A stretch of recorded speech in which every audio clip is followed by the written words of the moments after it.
天咱们用这个猪油啊，这块肥膘肉，我们把它做成猪油渣来炒一个家常菜，猪油渣炒小白菜。来，首先我们把这个肥肉给它加工一下。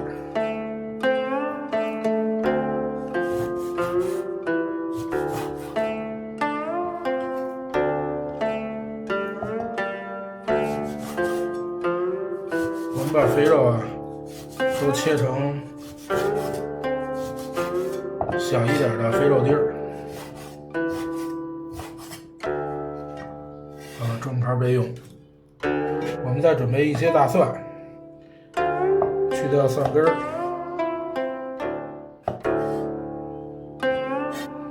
把它切成两半。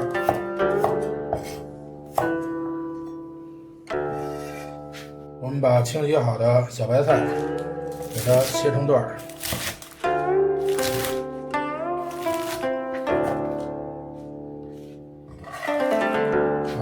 正盘备用。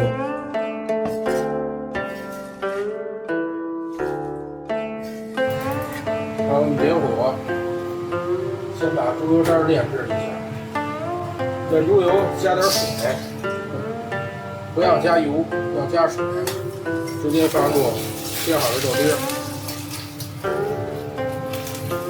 这样炼制出来的猪油更加洁白，没有杂质。现在猪油已经开始往外溢出了，小火继续煸，咱们把这个肥油都给它煸出来，让肥肉完全变得焦脆。好，现在这个油渣已经煸到金黄了。猪油已经都给它煸出来了，咱们把这个油渣给它捞出来。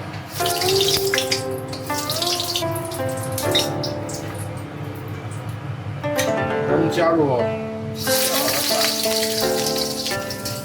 把蒜炸到金黄，让它出来蒜的香味。好，咱们的大蒜已经炸到金黄，下入切好的小白菜。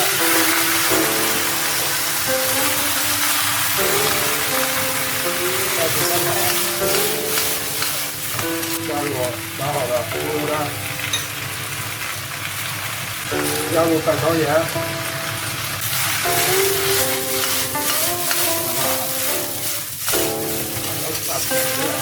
半勺白糖，半勺低水。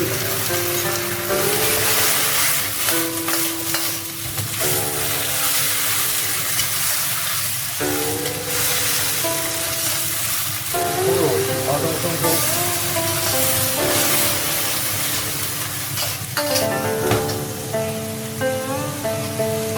好，咱们现在出锅装盘。